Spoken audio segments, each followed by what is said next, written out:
अस्सलाम वालेकुम, welcome to my channel cooking with Sumbul. आज हमारे किचन में बनने जा रही मज़ेदार चॉकलेट स्प्रेड जो बाज़ार से बहुत ही एक्सपेंसिव मिलती है और घर में बनाएंगे। आसान से रेसिपी है, बहुत ही हेल्दी वे में। बिस्मिल्लाहिर्रहमानिर्रहीम। रेसिपी स्टार्ट करते हैं। 2 गिलास हम दूध लेंगे और उसको हम पैन में शामिल कर देंगे और हमने काउंटर पे पैन को रख के सारे इंग्रेडिएंट शामिल कर लेने और मिक्स कर लेने हैं। यहाँ पे कोको पाउडर ले रही हूँ, तकरीबन 3 टेबल स्पून लूँगी। इसको आपने अच्छे से छान लेना है। आप चाहें तो ऐसे भी डाल दें। छानने का ये है कि इसकी गुठलियाँ काफ़ी ज़्यादा होती हैं। मिक्स करते हुए पकाते हुए थोड़ा सा ज़्यादा आपको मेहनत करनी पड़ेगी। अगर आप ऐसे डालेंगे तो आपका काम जल्दी हो जाएगा। अब इसमें सूखा दूध शामिल करी हूँ 2 टेबल स्पून। कॉर्नफ्लावर शामिल कर रही हूँ 2 टेबल स्पून। तो बड़ा चम्मच जो नॉर्मल हम घर में यूज़ करते हैं वो यूज़ किया है। देख लें, आप चाहें तो टेबल स्पून से कर लीजिएगा। तो बस इसको मिक्स कर लेते हैं। जब आपको लगे ना ये अच्छा सा मिक्स हो गया है और इसकी गुठलियाँ नहीं बनेंगी सही, जिस तरह देख अभी भी अगर आप चूल्हे पे रखें तो सारी गुठलियाँ बन जाएंगी। तो अच्छे से मिक्स हो जाएगा, फिर हम इसको रखेंगे चूल्हे पे। ये देखें अभी मिक्स हो गया। अब मैं चूल्हे को ऑन करूँगी और इसको पकाऊँगी। इतना पकाऊँगी कि गाढ़ा हो जाए। और पकाते पकाते देखें थोड़ा सा ये पका है। ये देखें अभी इसमें उबाल नहीं आए तो हम इसमें चीनी शामिल कर देंगे। अपने हस्बे ज़ायका शामिल करनी है। मैंने आधा कप शामिल की है। आपको ज़्यादा पसंद है आप ज़्यादा शामिल कर लें। ये कॉफ़ी शामिल की थोड़ी सी, ऑप्शनल है, आपकी चॉइस है। मुझे तो कॉफ़ी बहुत पसंद है, मैंने इसलिए शामिल की है। मेरे बच्चों को भी बहुत पसंद है। तो इसको पका लेंगे, इतना पकाएंगे कि थिक सिरप बन जाए। मुसलसल आपने इसमें चम्मच हिलाते रहना है। देखेंगे देखिए इस तरह साइड से भी अच्छे से आपने इसको घुमाते रहें ताकि चिपके नहीं। अब ये पक चुका है। इस तरह का हमें चाहिए, हम रख देंगे ताकि गाढ़ा होने के बाद और ठंडा होगा। आधा कप यहाँ पे मूँगफली लिए, आधा कप हमने चने लिए और आधा कप ही हमने बादाम ले लिए। तो बहुत ही हेल्दी हमारी इस चॉकलेट स्प्रेड बनने जा रही है।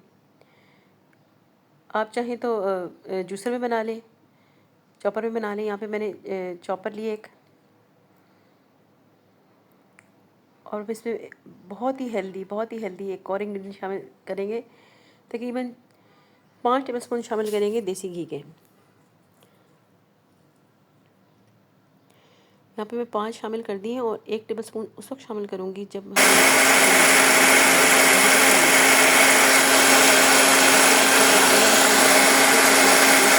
आप चाहें तो अलग अलग भी पाउडर बना के रख सकते हैं ताकि आपको मज़ीद आसानी हो। बन तो ये भी 10 से 12 मिनट में बन जाएगा। कोई नहीं, ये देखें कितना स्मूथ शाइनी अच्छा सा एक पेस्ट बन के तैयार हो गया है। और यहाँ पे जो हमारी चॉकलेट सिरप था वो भी अच्छे से गाढ़ा हो चुका है। इसको इसके साथ कंबाइन करके हम दोबारा मशीन को चला लेंगे ताकि एक अच्छा सा हमारा चॉकलेट स्प्रेड तैयार हो जाए, रेडी हो जाए। बाज़ार से भी ज़्यादा अच्छा और हेल्दी।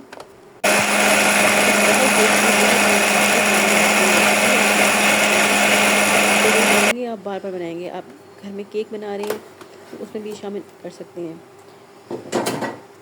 तो बहुत ही चॉकलेट सिरप आप सारे भूल जाएंगे और ये मज़ेदार सा जो आपका न्यूट्रेला आपकी केक के लिए, आपकी ब्रेड के लिए काम आएगा। ये हमारी स्मूथ सी न्यूट्रेला रेडी है। देखें, ये देखिए कितना स्मूथ पेस्ट तैयार हो गया, बहुत ही शाइनी सा मज़ेदार सा। तो बस यहाँ पे हम ब्रेड लेते हैं, स्लाइस पे लगा के लगा लेते हैं। तो बहुत टेस्टी है। अगर आप ऐसे भी खाएं तो बहुत अच्छा लगेगा आपको। आप डोनट्स बना रहे हैं उनके ऊपर भी लगा सकते हैं। पैन केक है उसके ऊपर भी आप इसको लगा सकते हैं। तो बहुत ही मज़ेदार सी हमारी चॉकलेट स्प्रेड हेल्दी रेडी होगी। फुल ऑफ प्रोटीन है और बहुत हेल्दी है। बच्चों के लिए बहुत, बच्चों और बल्कि बड़ों के लिए भी बहुत अच्छा ऑप्शन है ये। तो उसको ज़रूर बनाइएगा। अगर बनाएंगे तो बार बार बनाते रहेंगे। मेरी रेसिपी ज़रा सी भी अच्छी लगी तो लाइक कीजिएगा, कमेंट कीजिएगा, शेयर कीजिएगा। Thanks for watching. मिलते हैं नेक्स्ट रेसिपी में। जब तक के लिए अल्लाह हाफ़िज़।